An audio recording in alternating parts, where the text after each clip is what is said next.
You know, if you think about the magic of holiday season, it has music and the sights and the sounds. It's very sensory driven. And I think when we prime our mindful muscle to savor and take it in, we can actually go through our senses. What am I seeing? What am I hearing? What am I feeling? Am I feeling the warmth of the fire? Am I noticing the gently falling snow outside? Can I hear the birds?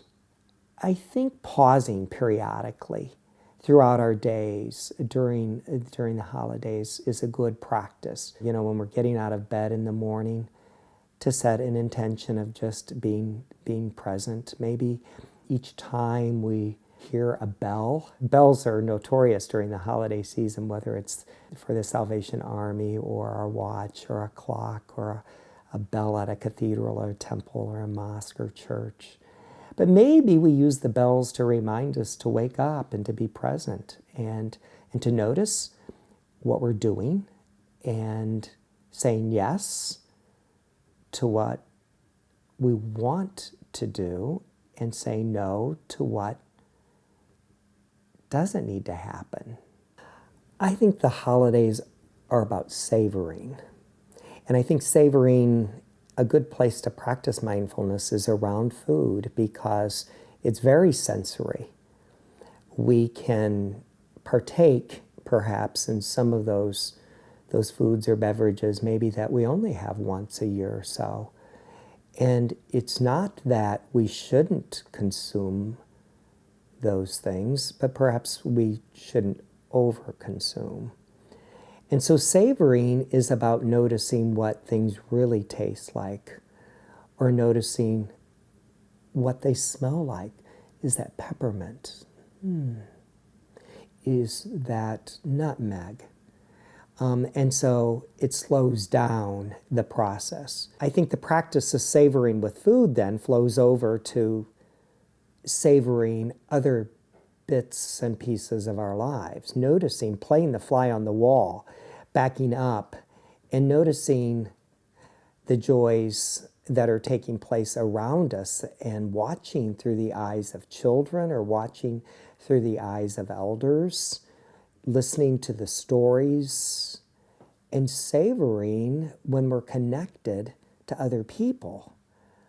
So I think food provides us an opportunity to pause and to get grounded so that we can move forward and savor other aspects of the holiday season as well. Sometimes for me, I like to, at various points during the holidays, just walk away. I'm going to go take a short walk. I'll get outside and I'll reboot or I'll reset. Or I'll go into another room where nobody's gathered just for a period of time and then come back to the festivities. It gives me an opportunity to reconnect then and re-energize myself with being present. And so as we practice mindfulness, we become attuned to, is this a safe space? Or is this a time where we need to make our exit because perhaps our kids are starting to melt or the room of adults is starting to get a little bit hot? And so sometimes it starts in my jaw or my chest or my fist. You know, it's like, isn't that interesting? Can I go to a bit of curiosity with that and say, there it is. Yeah, I find myself gearing up. Can I disengage from this? Can I walk away? Can I start a different conversation? Can I be intentional about what comes out of my mouth or what doesn't come out of my mouth? Sometimes things don't live up to what we thought they could have or they should have or they might have in the past. And so we attach to the way we want things to be, and sometimes that's not the way they are.